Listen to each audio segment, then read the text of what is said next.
여러분은 내 배우자가 나도 모르게 외도를 하고 두 집 살림을 하고 있다면 어떻게 하시겠습니까? 당장이라도 쫓아가서 다 뒤집어 엎든지 이혼을 하든지 해야 하지 않겠습니까?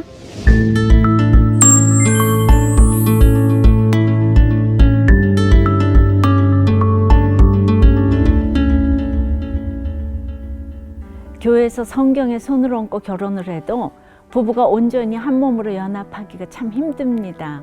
그러니 날마다 이혼을 부르짖고 검은 머리가 팥뿌리가 되도록 평생 서로 딴 것만 바라보며 삽니다. 그렇다면 부부가 어떻게 한 몸이 되어서 함께 천국을 바라보며 살아갈 수가 있을까요? 우리는 성경에 손을 얹고 결혼했다.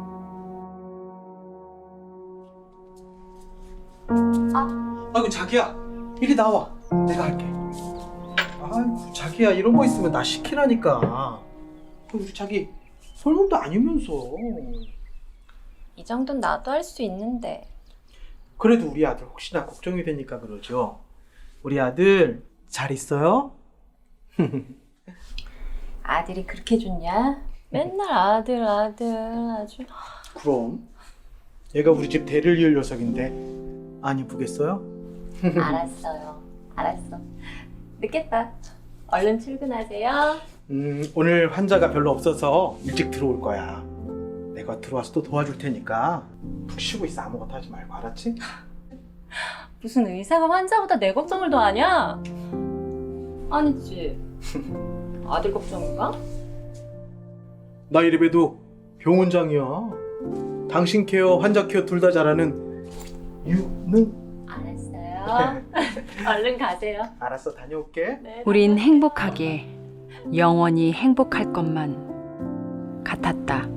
어머니, 이제 저희가 어머니 모실게요. 아무 염려 마세요. 그리고 저희가 부모님과 함께 살 집도 구해놓았어요, 어머니. 아이고, 그래. 고맙다. 어머니, 이제 제가 잘 모실게요. 아이고, 우리 집안 배를 이을 아들 낳아준 것만으로 나는 됐다. 어머니, 이제 어느 정도 정리가 되면 저희가 모시러 갈게요, 어머니.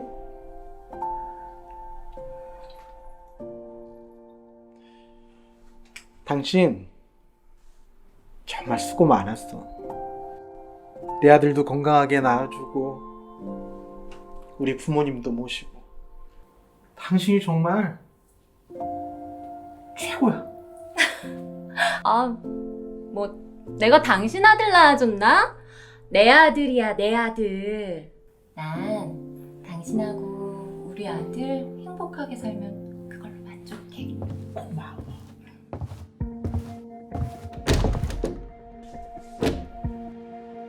아니, 당신? 어머니 모실 집 구했다더니 저 여자가 여기 왜 있어? 이 사람 내 아들 낳아준 여자야. 그러니까 어머니하고 네 이야기가 끝났어. 무슨 이야기를 끝내? 바람핀 거 두고 잘라서 아예 살림을 여기 차리시게? 이보세요. 이 사람이 원하는 건 아들이고 난 아들을 낳았어요. 당신만 빠져주면 모두 행복할 것 같은데. 그래, 이 집 우리가 살 집이야. 그러니까 당신이 나가. 그래, 내가 딸만 둘러서 그랬니? 어머니도 너도 그렇게 무슨 죄인 취급하더니 20살 어린 예쁜 애가 아들까지 낳아주니까 행복하니? 그만 좀 해. 그리고 그만 좀 그냥 이혼 좀 해줘. 뭘 그만해! 뭘 그만하냐고! 네가 사람이야. 어떻게 나한테 이럴 수가 있어! 이런다고 될 일이 아니야. 어떻게 나한테 네가 이랬어? 나는 이 남자의 아내다. 행복은 무슨 어디서부터 잘못된 걸까?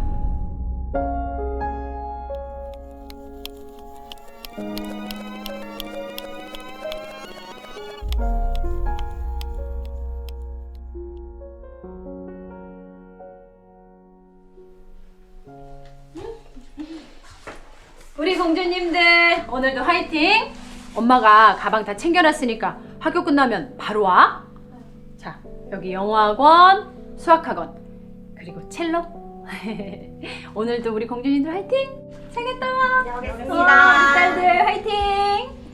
아이고. 아유, 애들 크면 놀 시간도 없잖아. 방학이라도 놀아야지.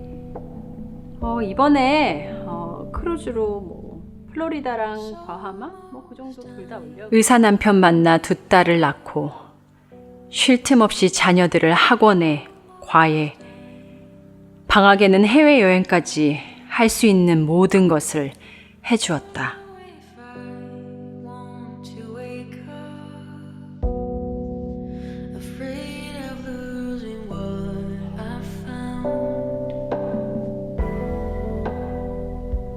모든 것이 행복할 일밖에 없는데 마음 한구석에 계속 걸려있는 찜찜함.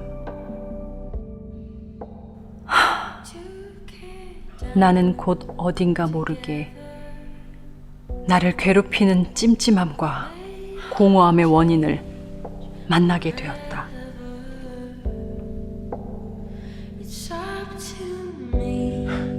그래서 뭐 어쩌라고 나보고? 당신 나 몰래 10년 동안 바람 피는 거 안 미안해? 뭐가 이렇게 뻔뻔해? 야, 남편의 4번의 바람, 그리고 아들을 낳아준 내 연녀와 두 집 살림.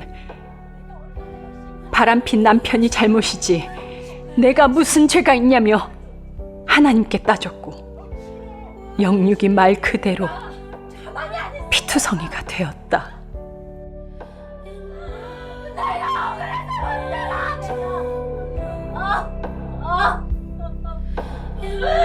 내가 어떻게 살았는지 나한테 이럴 수가 있어.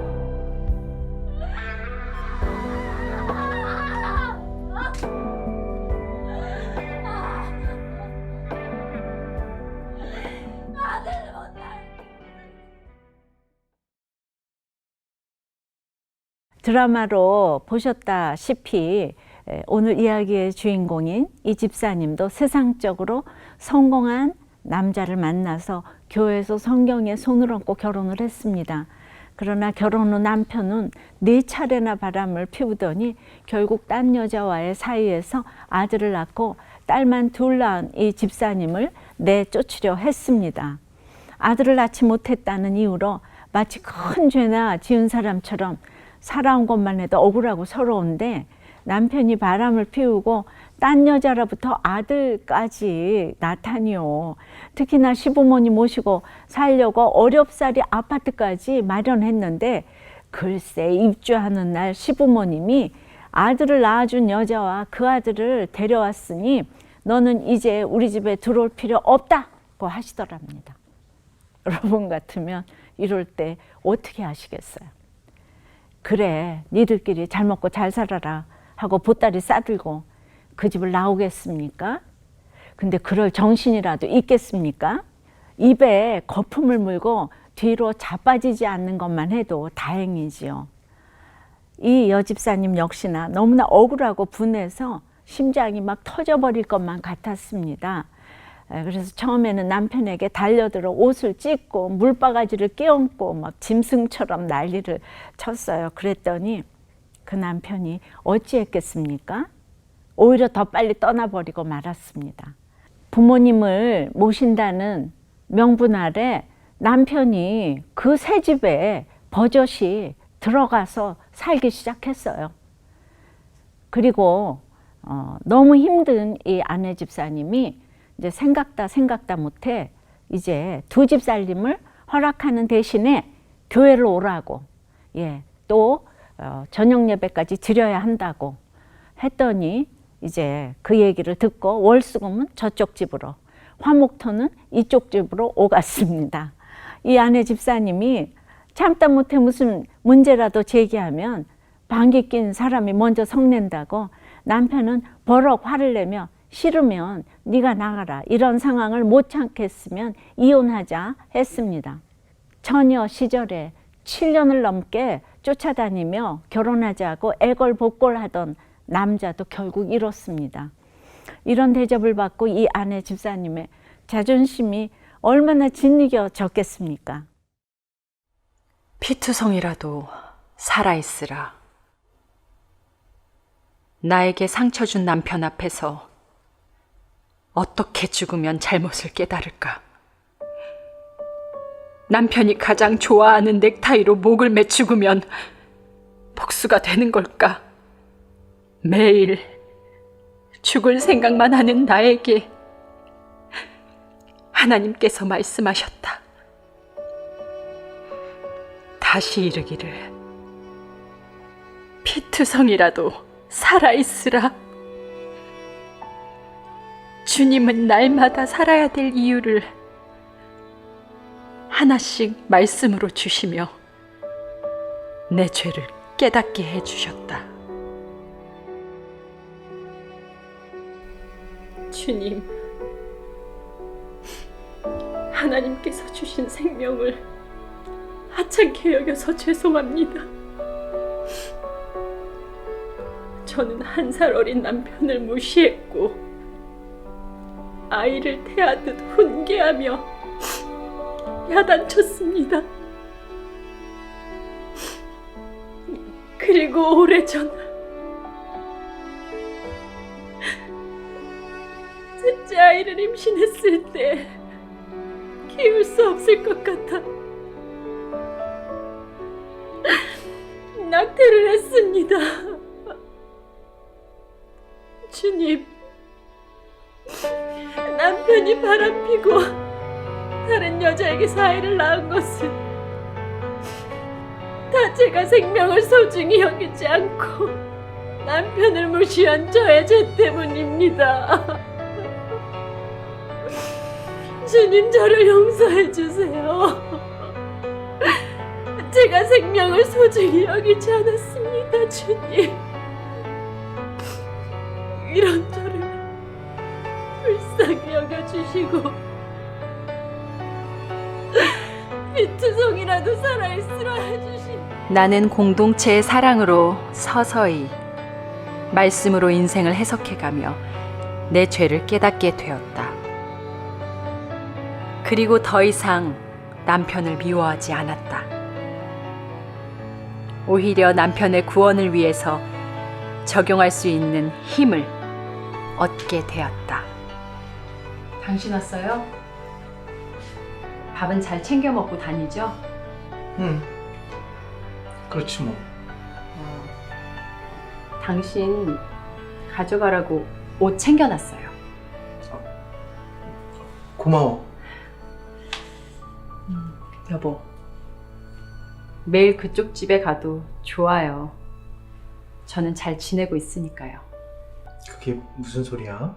혹시 이혼해 주겠다는 소리야? 아니, 그런 의미는 아니고 매일 그쪽 집 가도 좋으니까 교회 나오고 양육 받는다고 약속해줘요. 양육 받고도 나랑 이혼하고 싶다면 저도 그때 생각해 볼게요. 교회 다니고 양육만 받으면 이혼해 주겠다던 내 말에 이끌려온 남편은 어느새 스스로 모든 죄를 깨닫고 용서를 구하는 하나님의 자녀, 그리고 내 남편으로 돌아와 있었다. 저는 처음 성경에 손을 얹고 결혼했지만 10년이라는 시간 동안 4번의 바람을 피고 2집 살림을 하고 결국 혼외자까지 낳은 죄인입니다. 말씀을 삶에 적용하지 못하니 겉과 속이 다른 것이죠. 저를 오랫동안 참고 기다려준 이 사람 덕분에 교회에 나와 양육도 받고 말씀을 들으며 결국 두 집 살림을 정리했습니다. 저 같은 죄인 한 사람을 위해 너무나도 수고를 해준 우리 아내가 너무 고맙고 사랑스럽습니다. 오늘 교회 처음 나오신 여러분들 너무 환영하고 사랑합니다.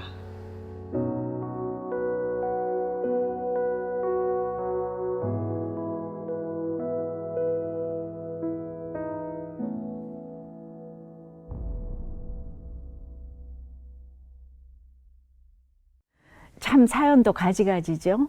TV 드라마에서나 볼 법한 일들이 실제로도 우리 가정에서 이렇게 일어나고 있습니다. 우리들 교회도 이런 사연을 안고 살아가는 가정이 한둘이 아닙니다. 그러나 대부분 이런 고난을 통해 주님을 만나고 주 안에 갇혀 인내함으로 배우자를 구원의 길로 인도했다는 간증이 넘쳐납니다. 이 집사님 역시나 그랬습니다. 부부관계가 분열되고 가정이 회파될 위기에 처한 이 고난 가운데 말씀을 통해 내 죄를 하나씩 보게 되었습니다. 남편보다 나이가 1살 더 많은 탓에 늘 남편을 어린아이 취급했던 일, 마치 선생님처럼 야단치고 훈계했던 일들이 떠올랐습니다. 특히 수치심 때문에 공동체에 감추었던 죄가 생각났습니다. 40대 중반에 셋째를 임신했는데 큰아이가 고3인데 도대체 지금 아이를 낳아서 어쩌라는 건가 하며 또 낙태했던 사건도 떠올랐습니다. 하도 오래전 일이라 까마득히 잊고 있었는데 남편이 다른 여자에게서 아들을 낳았다고 했을 때 제일 먼저 떠오른 죄가 낙태한 죄라고 해요. 그러니 여러분, 이것이 은혜의 사건입니까? 저주의 사건입니까? 내가 낙태죄의 대가를 이렇게 치르는구나 깨닫고 자신의 죄를 회개하고 나서부터는 남편이 원망되거나 밉지가 않더랍니다. 그러니 은혜의 사건이 맞습니다. 에베소서 5장에 누구든지 언제나 자기 육체를 미워하지 않고 오직 양육하여 보호하기를 그리스도께서 교회에게 함과 같이 하나니 우리는 그 몸의 지체임이라고 하였죠. 결혼하면 누구나 예외 없이 자기 육체는 배우자 것이 되고 배우자의 육체는 나의 육체가 됩니다. 첫사람 아담도 그를 돕는 지체가 없었다면 불구나 다를 바 없었을 것입니다. 다른 성경 사본에 보면 그 몸의 지체임이니라 뒷부분에 살과 뼈니라 하는 말씀이 덧붙여 있다고 해요. 몸에서 살과 뼈를 제외하면 남는 건 가죽밖에 없잖아요. 예수님과 교회도 이런 의미에서 하나입니다. 창조주이신 예수님이 우리 같은 피조물과 하나라고 하니 이 얼마나 놀라운 일입니까? 우리를 자신의 뼈와 살로 인정하시고 영광의 보좌를 떠나서 우리를 신부로 부르시는 예수님의 겸손을 생각한다면 세상 어느 배우자와 내가 한 몸이 못 되겠습니까? 그런데도 제 육체인 배우자를 미워하는 사람이 있으니 얼마나 어리석은 일입니까? 배우자는 곧 나의 육체입니다. 배우자를 미워하는 것은 자기 자신을 미워하는 것과 다를 바 없는 미련한 짓입니다. 그러므로 부부간의 분열은 어떤 이유로도 용납될 수 없다는 사실을 기억해야 합니다. 그래서 이 집사님도 정말 말씀에 순종하고 자신이 처한 환경에 순종하며 살았어요. 그렇다고 남편이 변화되면 얼마나 좋겠습니까? 남편은 심지어 교회를 열심히 다니면서도 이중생활은 여전했어요. 그래서 매일 그쪽 집에 가도 좋으니 교회의 양육훈련만 받아라. 그러고도 마음이 안 바뀌면 이혼해 주겠다고까지 했어요. 그렇게 모든 거를 양보했더니 어느 날 남편이 교회 양육을 받겠다고 하더랍니다. 그야말로 주님이 그 길을 인도해 주신 것이죠. 그런데 양육 훈련을 받던 중 드디어 남편이 말씀으로 깨지기 시작했습니다. 혼의 아들을 끼고 있는 것이 사랑이 아니라 집착이라는 걸 깨닫게 되었어요. 그래서 이 아들을 하나님께 맡기는 것이 내가 원칙을 지키는 것이다. 이제 조강지처에게 돌아가고 아이 엄마와 아들은 떠나보내자 결심하고는 이중 생활을 끝내고 집으로 돌아왔다고 해요. 이뿐 아니라 말씀을 삶에 적용하지 못해서 겉과 속이 다른 삶을 살았다. 딸만 둘이 있기에 대를 잇는다는 명분으로 외도 끝에 혼의 아들을 낳았다 하며 자기 죄를 공동체에 오픈을 했어요. 그리고는 어느 날 결심한 대로 혼의 아들을 첩과 함께 집안에서 내보냈어요. 이 남편은 이후부터 지금껏 주홍 글씨 같은 죄패를 이마에 써붙이고 주일마다 새 가족 앞에서 자신의 죄를 이제 간증하고 있습니다. 그리고 그동안 자신이 얼마나 말도 안 되는 죄를 지으며 아내를 힘들게 했는지 이제야 깨달았다며 오래도록 기다려준 집사람이 정말 고맙고 사랑스럽다고 고백을 합니다. 그러면 그 옆에서 아내가 내가 10년 기다린 아내다. 그리고 같이 쌍으로 이제 간증을 합니다. 그런데 여러분, 이 간증을 통해 얼마나 많은 남자들이 변화되었는지 아세요? 사람들 앞에서 나는 바람을 피웠다, 혼의 아들을 낳았다, 두 집 살림을 했다는 간증을 스스럼 없이 하는 집사님의 모습을 보고 손가락질 하는 사람은 아무도 없습니다. 되레 자신의 죄를 숨기고 사는 것이 부끄러워서 무덤까지 가지고 가려 했던 죄를 오픈하는 역사가 날마다 일어납니다. 100여 년 전 평양의 장대원 교회에서 길선주 장로님이 자신이 악왕과 같은 죄인임을 고백하며 회개한 이후에 이를 계기로 수많은 교인들의 회개가 터져 나왔던 것처럼 이 남편 집사님의 죄 고백이 또 다른 사람의 죄 고백과 회개를 불러일으키고 있는 것입니다. 이분이 망해서 간증하는 게 아니에요. 이분은 너무나 유명한 의사 선생님이십니다. 현직 의사 선생님이세요. 부부사랑의 비밀이 유별난 것이 아닙니다. 말씀을 듣고 내 죄를 보고 내 배우자의 영원 구원을 위해 살면 됩니다. 부부가 연합되어 서로 사랑받고 사랑하는 비밀과 비결도 여기에 있습니다. 그런데 부부간에 연합이 안 되고 한 몸이 되지 못하는 가정이 너무 많아요. 서로 사랑한다고 하면서도 한 마음이 되지 못하고 한 언어를 쓰지 못해서 상대방이 뭘 원하는지도 모릅니다. 영적으로 연합되지 못한 사람은 초점이 빗나가서 집착하고 의심하고 서로를 망하게 합니다.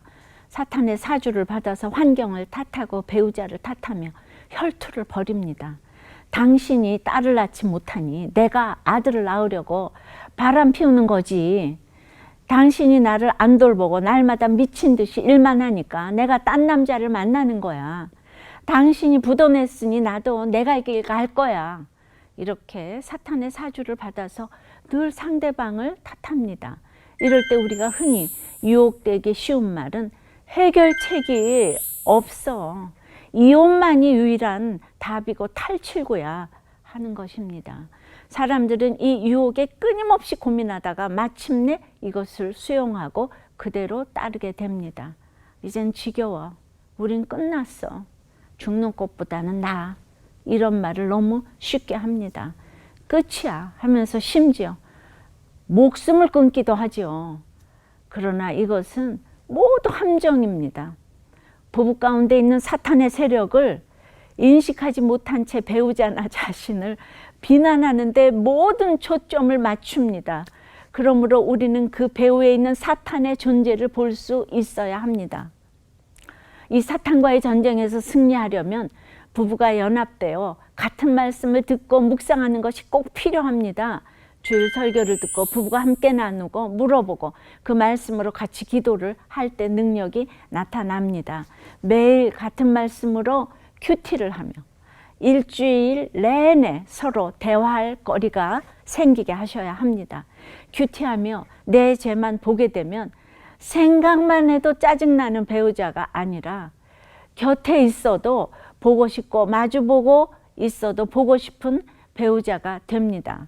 그렇게 되면 140년 동안 무너져 있던 예루살렘 성벽도 52일 만에 중수되는 역사가 일어납니다.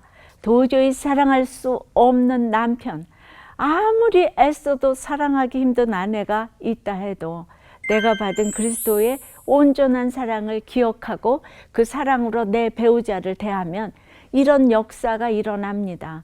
내 지식과 자존심을 다 내려놓고 겸손히 복종하고 내게 주어진 상황에 잘 갇히면 언젠가는 하나님이 나를 높이시고 내 배우자도 구원해 주실 것입니다. 부부 연합의 비밀이 여기에 있습니다.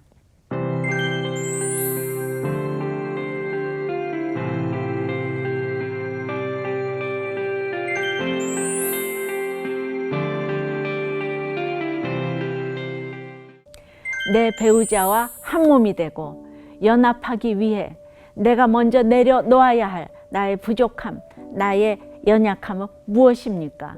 여러분은 내 배우자가 곁에 있어도 보고 싶고 마주보고 있어도 보고 싶습니까?